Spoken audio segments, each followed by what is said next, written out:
The story of the hero who faced a monster so feared that a single glance from it could turn men to stone will take you to the heart of one of the most fascinating legends of Greek mythology, the story of Perseus. From his birth, marked by a deadly prophecy, to his incredible feats that defied gods and the most terrifying creatures, Perseus stands as one of the greatest heroes of all time. Perseus was the son of Zeus, the king of the gods, and Danae, the daughter of King Acrisius of Argos. Acrisius, having received a prophecy from the Oracle of Delphi, warning that his grandson would kill him, tried to avoid this fate. He locked Danae in a bronze tower or an underground chamber to prevent her from having children. Zeus fell in love with Danae and, in order to reach her, transformed into a golden shower, thus managing to enter her prison and conceive Perseus.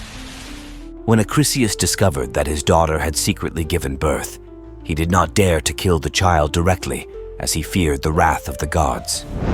Instead, he placed Danae and her newborn son in a wooden chest and cast them into the sea. The sea was calmed by Poseidon at Zeus's request, and mother and son survived, reaching the shores of the island of Serifos, where they were rescued by a fisherman named Dictys, the brother of the island's king, Polydectes. Dictys cared for Perseus and Danae as if they were his own family. Danae and Perseus lived on the island for many years under Dictys's protection. As Perseus grew older, he became a strong and brave young man. However, King Polydectes fell in love with Danae, and thinking that young Perseus could become an obstacle to his plans, he sought to rid himself of him. He pretended to organize a wedding and requested gifts from all the men on the island. Perseus, who had nothing to offer, volunteered to bring the head of Medusa, one of the 3 Gorgons, as a gift. Medusa was a terrifying creature with snakes instead of hair, and anyone who looked directly at her would turn to stone. The king accepted the challenge, thinking that Perseus would die in the attempt. However, the gods aided Perseus in his mission. Athena was perhaps Perseus's greatest ally in his quest. She was the first to offer her help, as Medusa had been one of her former priestesses before being transformed into a Gorgon. Athena revealed to Perseus that the only way to defeat Medusa was by using a mirror or reflective surface to avoid looking directly into her eyes. She taught him how to use his bronze shield, known as the Aegis, to see Medusa's reflection as he approached her. This was crucial to avoid being petrified by the Gorgon's gaze. For this reason, she gave him the Shining Shield, which he would use as a mirror. Hermes provided Perseus with magical winged sandals, known as the Talaria, which allowed him to fly. This was vital, not only for traveling great distances in his quest, but also for moving quickly during the battle against Medusa. Hermes also gave him a sharp sword made of adamantine, an indestructible material. This sword was powerful enough to decapitate Medusa in a single blow, which was crucial, given that the Gorgon's body was extremely resilient. Hades provided a fundamental artifact for Perseus's success, the Helm of Invisibility. This helmet had the ability to make its wearer invisible. The nymphs provided Perseus with a magical bag called the Cabesus, in which he could safely store Medusa's head after decapitating her. This was crucial since the head retained its petrifying power even after death. Before confronting Medusa, Perseus visited the Graeae, 3 old women who shared a single eye and a single tooth among them. Perseus stole their eye and tooth. Unable to see or act, they were forced to bargain with Perseus to get them back, telling him how to find Medusa and the Gorgons. Perseus silently glided through the night sky until he reached the remote cave where the Gorgons lay in their slumber. Darkness shrouded the place, and at its center, Medusa slept, unaware of the fate approaching her. With his heart pounding, Perseus raised Athena's shield, using its polished surface to capture the monster's reflection without looking at her directly.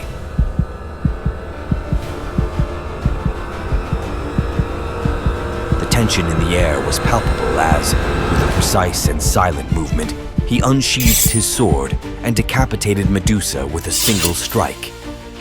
The moment the head fell, something even more astonishing happened. From the blood that flowed, two mythical beings were born, each more incredible than the other: Pegasus, the winged horse, and Chrysaor, a giant with the strength of a titan. The other two Gorgons, Stheno and Uriel, tried to avenge her, but Perseus, using the Helm of Invisibility, managed to escape. Afterward, Perseus traveled to the land where Atlas ruled. Once there, he asked Atlas for hospitality, explaining that he was the son of Zeus and requesting permission to rest in his kingdom. Atlas remembered that an oracle had warned him that a son of Zeus would come to steal the fruits of the garden of the Hesperides and try to drive Perseus away. Refusing hospitality was a great offense, as the Greeks believed the gods protected travelers. Realizing that Atlas would not allow him to stay, and that reasoning with him was futile, Perseus decided not to engage in direct combat with the massive and powerful Titan. Instead, he used his greatest weapon, Medusa's head. Atlas was turned to stone, but this was no simple transformation. Atlas became a gigantic mountain. Even as a mountain, Atlas continued to fulfill his destiny, holding the sky upon his peaks, just as he had done before his transformation. After transforming Atlas into a mountain, Perseus continued his journey toward new adventures. On his way back, he flew over Ethiopia and saw a beautiful young woman named Andromeda chained to a rock near the sea, destined to be devoured by a sea monster.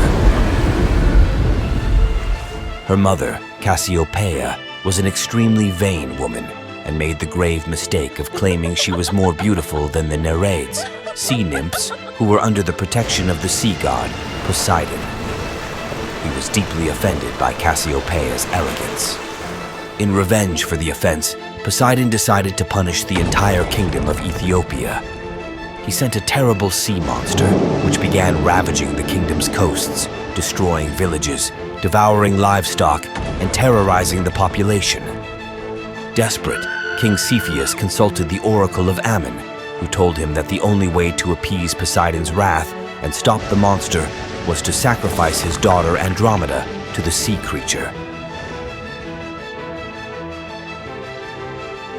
With no other choice, Andromeda was taken to the shore and chained to a rock, where she would be offered as prey to the monster Cetus. Andromeda, though terrified, accepted her fate with dignity and resignation, knowing that her sacrifice would save her people. At this crucial moment, Perseus appeared, flying over the region thanks to the winged sandals he had received from Hermes. Perseus was captivated by Andromeda's beauty and moved by her plight. He offered to save her, but on one condition. If he succeeded, King Cepheus must give him Andromeda's hand in marriage. Andromeda accepted the proposal, as she saw no other way to escape her fate. Aware that he was facing a threat impossible to defeat by conventional means, Perseus turned to his most lethal weapon, Medusa's head. With a determined motion, he lifted it and revealed its horrifying image to the sea monster, Cetus. The air grew tense, and in a moment that seemed to stretch into eternity, the beast's eyes met those of the Gorgon. The transformation was immediate and inevitable. Cetus's roar was silenced as it turned into an immense rock, its colossal form petrified forever on the coast, an eternal testament to the terrifying power of Medusa. With the monster defeated, Perseus descended to the shore and freed Andromeda from her chains, saving her from a cruel fate and ensuring peace for her kingdom. However, not everything was peaceful. Phineus, the brother of King Cepheus, who had previously been betrothed to Andromeda, felt betrayed and enraged upon seeing that she would marry Perseus. During the wedding, Phineus appeared with a group of followers and attempted to interrupt the ceremony to claim Andromeda for himself. In the ensuing battle, Perseus once again used Medusa's head to turn Phineus and his men to stone, decisively resolving the conflict. After his many adventures, Perseus returned to Serifos with Medusa's head. There, he found that the situation on the island had worsened. Polydectes had continued to harass Danae, attempting to force her into marriage. Danae, along with her protector Dictys, had sought refuge in the temples to avoid the king's advances. Perseus headed straight to Polydectes' palace, where the king was hosting a banquet. Polydectes had assumed the mission was a death sentence. When Perseus appeared, Polydectes mocked and scorned him, doubting that he had completed the task. Perseus informed him that he had completed his task and that he brought Medusa's head as proof. Polydectes and the courtiers, skeptical, challenged Perseus to show them the head, unaware of the mortal power it still held. Perseus decided to use Medusa's head to punish the king and his followers. Taking the head from the bag, he showed Medusa's face to all those present in the hall. Immediately, everyone was petrified, transformed into stone statues by the Gorgon's gaze, including Polydectes. With Polydectes dead, Serifos was left without a king. Dictys, the brother of the deceased monarch and protector of Danae and Perseus, was then proclaimed King of Serifos. After resolving this last conflict, Perseus, Andromeda, and his mother Danae set out for Argos, Perseus's homeland. When Acrisius learned that Perseus had returned, he remembered the prophecy and feared for his life. Although Perseus had no intention of harming his grandfather, Acrisius fled from Argos to avoid the fulfillment of his fate. He took refuge in the city of Larissa in Thessaly, where he hoped to escape his fateful destiny, but the prophecy was inexorable. In Larissa, funeral games were being held in honor of the deceased local king. Perseus, unaware that his grandfather was there, decided to participate in the competitions. One of the events was the discus throw. During his turn, Perseus threw the discus with great force. The discus, deflected by a gust of wind or an accident, struck a spectator in the crowd. That spectator was none other than Acrisius, who had come to watch the games. The blow was fatal, and Acrisius died on the spot. Due to this accidental death, Perseus no longer wanted to rule in Argos, his legitimate kingdom. His second cousin, Megapenthes, Danae's cousin, was the king of Tyrins, so they exchanged their kingdoms. Perseus became the king of Tyrins, and Megapenthes became the king of Argos. Finally, Perseus and Andromeda settled in Tyrins, where they had several children. Their descendants, known as the Perseids, would become important figures in Greek mythology, including the famous hero Heracles, Hercules, his great-grandson. And so concludes the legendary story of Perseus, a hero whose life was marked by fate, bravery, and divine intervention. From his miraculous birth to the fulfillment of the prophecy, Perseus showed that even the most impossible challenges can be overcome with the help of the gods and an indomitable will. If you enjoyed this epic story, don't forget to like the video, subscribe to the channel, and turn on notifications so you won't miss more tales of heroes and myths that have shaped the course of history. See you in the next epic adventure.